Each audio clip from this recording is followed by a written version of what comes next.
د نبی صلی الله علیه وسلم قانون دو چې دنیا کې به د مزو زندگی نه خوخوله چې کله به د مزو د خون زندگی رااله نعمتونه ورا فراغ شو نبی صلی الله علیه وسلم بخفقیده یو روایت کې راغلی دی ورځه د انصار یو زنانه او داراله د نبی صلی الله علیه وسلم کورته عائشه رضی الله عنها خاطراله چې وی کتل د نبی صلی الله علیه وسلم بشتره پرته او د نبی صلی الله علیه وسلم دغه بشتره چې پاغي کې مالوش نو ځلان دي طرفه د بل طرف سره یو ځای شوی وای دي زنانه تاسو کو د عائشه رضی الله عنها چې دا څه دي عائشه رضی الله عنها ورته ویلي چې دا د نبی صلی الله علیه وسلم بستر ده په دې باندې ود کیږي وای دغه انصارو د زنانه چې ودري پس لکه شفقت راغی او داران خپل کور کې خيسته بستر وکتله او ریوړله عائشه رضی الله عنها ته ورکړه چې دا نبی صلی الله علیه وسلم ته اچوا کله چې نبی صلی الله علیه وسلم راغی وی کتل دا بستر خوروا نبی صلی الله علیه وسلم ورته ویل وای دا څه دی عائشه رضی الله عنها ورته ویل چې رسول الله تقصي وانصاريه زنانه وراغلی و او دا ست بستر وکتل او به لاړه د کو نه د بستر راوړه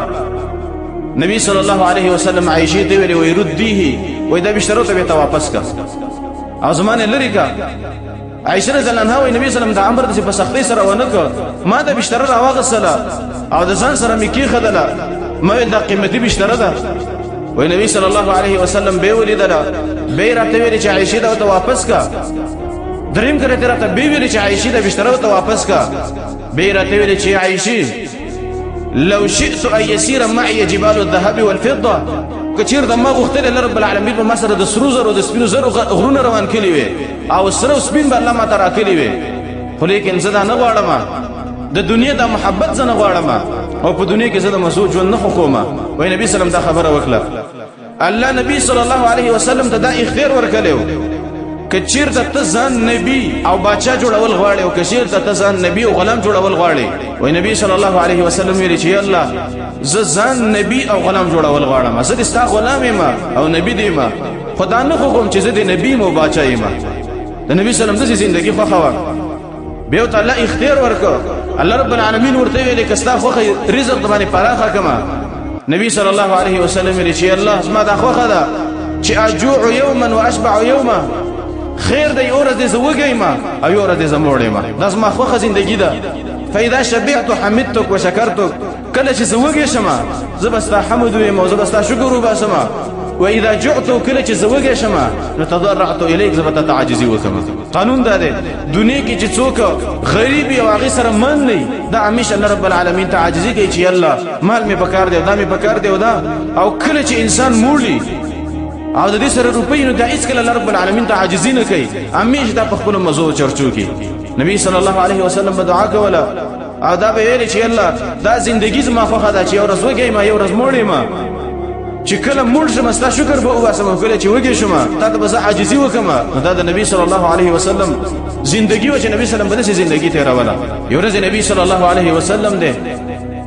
او د خپل نسی ولید الحسن حسین چې د فاطمه رضی الله عنها اولاد او بچیو او د نبی صلی الله علیه وسلم د لور طرف نوسیو دای ولید نو د حسن او د حسین په دې لاسونو کې د سپینو زرو بنگړیو وای نبی صلی الله علیه وسلم دا بنگړی راويستل او ته ویلې چې زدا نه خوم چې زما بچیو نوسیلی په دنیا کې خپل مزي حاصل کی او په دنیا کې خپل خوندونه والی دغه بنگړی ته راويستل او دای په مسکینانو باندې صدقه کړه او نبی صلی الله علیه وسلم د اډوکو ا بنگړی هغه ته ورولېګل او نبی صلی الله علیه وسلم دا ویلې چې زدا نه خوم چې زما بچی په دنیا کې خوندونه والی او په دنیا کې د مزو زندگی تیرې کې زدا نه خوم وای جابر رضی الله عنه د ورځ خپل کور ته راغی چې کله راغی وی قتل د خزي په کټ باندې کټ صادره خور کلو کله چې جابر رضی الله عنه د صادر ولې د کټ صادر روجي وغيرها وای جابر رضی الله عنه په ورکه هم د قصې ودرې د نه وته وای خزي ورته ویلي چې راځه نه وځه جابر رضی الله عنه ویلي چې تا په دې کټ باندې دا شیخ ور کله د کټ صادر او دا د دنیا محبت من ته پیدا کړي دا چې خوري زنه درته وځم وای دی خدي ورته ویل چې راځه دا جایز دی ویل کومي وجه نه دا جایز دی وای کله چې نبی صلی الله علیه وسلم ژوند دی او غراغه او تا ته لري حدیث تخد ان ماته ایستاسو کټ ساده نشته چې په دې باندې خور کوي وای تا وته ویل چې یا رسول الله وان لنا ان مات یا رسول الله د کوم ځنه موږ کټ ساده پیدا کو موږ غریبانان یو وای تا ته نبی صلی الله علیه وسلم ویل چې الا انها سيكون لكم ان مات خبردار دا کټ صادره به الله رب العالمین تاسو له درکې او زه به نیمه. او نبی صلی الله علیه وسلم دغه خبره کړې ده. جابر رضی الله عنه وایي په دې خبره څه غلې کړم دی دیوالونو ته دا پردي ځوړندول او دا پردي ځوړندول د نبی صلی الله علیه وسلم منع کړی ده. نبی صلی الله علیه وسلم وایي ما امرنا ان نقص الحجاره والطين، وایي موږ دا امر نه دی شوی چې موږ دې ګټو خټو ته پردي او جامې ورواچو. نبی صلی الله علیه وسلم د دې منع کړی ده. یو ورځ عائشه رضی الله عنها کوټه کې پرده ځوړنده کړې و. نبی صلی الله علیه وسلم هغه کوټه ته ور داخل نشو. وایي وای تا دا پرده ځوړنده کړې ده. یو ورځ نبی صلی الله علیه وسلم د فاطمه رضی الله عنها د کوټې نوم ستون شوی و، ځکه هغه پرده ځوړنده کړې و. نو دین نبی صلی الله علیه وسلم منع کړی ده. اکثر داخله کې دیوالونو ته پردي ځوړندې